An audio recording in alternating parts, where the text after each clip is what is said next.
ക്ഷേത്രത്തിൻ ദലങ്ങൾ കൊഴിഞ്ഞു വാനവനാദ്യന്ത സാക്ഷിയായി നിന്നു.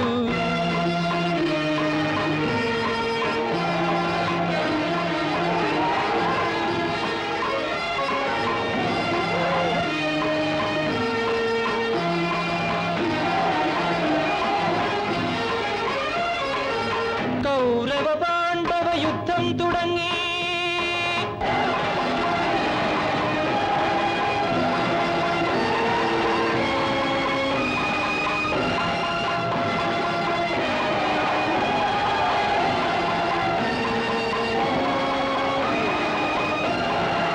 പാണ്ഡവർക്കായി കണ്ണൻ തേരു തെളിച്ചു.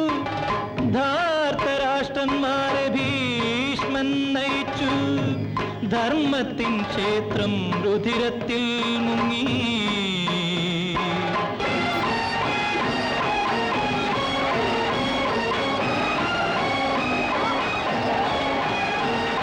ജന്മം കഴിഞ്ഞും പുകഞ്ഞുയർന്നു പകതൻ അഗ്നിനാളം.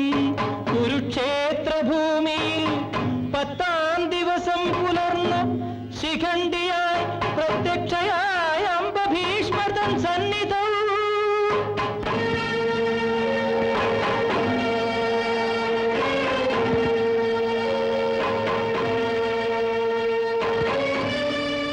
അമ്പയോ?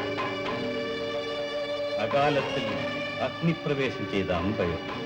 അതെ ഭീഷ്മരെ, അങ്ങ് കാരണം ആത്മാഹുതി ചെയ്ത അമ്പ ഇതാ അവളുടെ ശപഥം പൂർത്തിയാക്കാൻ പുനർജന്മം കൊണ്ട് വന്നിരിക്കുകയാണ്. ഈ മുഹൂർത്തത്തിന് വേണ്ടി എത്ര കാലമായി ഞാൻ കാത്തിരിക്കുന്നു. ഞാൻ കാരണം നിരാശയിൽ നീറി നശിച്ച കാശിരാജപുത്രി, നിന്റെ പ്രതികാരാഗ്നിയിൽ വെന്തു വെണ്ണീറാകാൻ ഈ ഭീഷ്മർക്ക് സന്തോഷമില്ല. ലോകൈക വീരനെന്ന് അഭിമാനിക്കുന്ന ഭീഷ്മരെ, അങ്ങേ നിലം പതിപ്പിക്കാൻ വന്നവനാണ് ഞാൻ. വില്ലുകൊലയ്ക്കൂ, യുദ്ധം ചെയ്യൂ. ഇല്ല, സ്ത്രീകളുടെയും നപുംസങ്ങളുടെയും നേർക്ക് ഞാൻ ആയുധമെടുത്ത്. എന്ത്? യുദ്ധം ചെയ്യുകയില്ലെന്നും?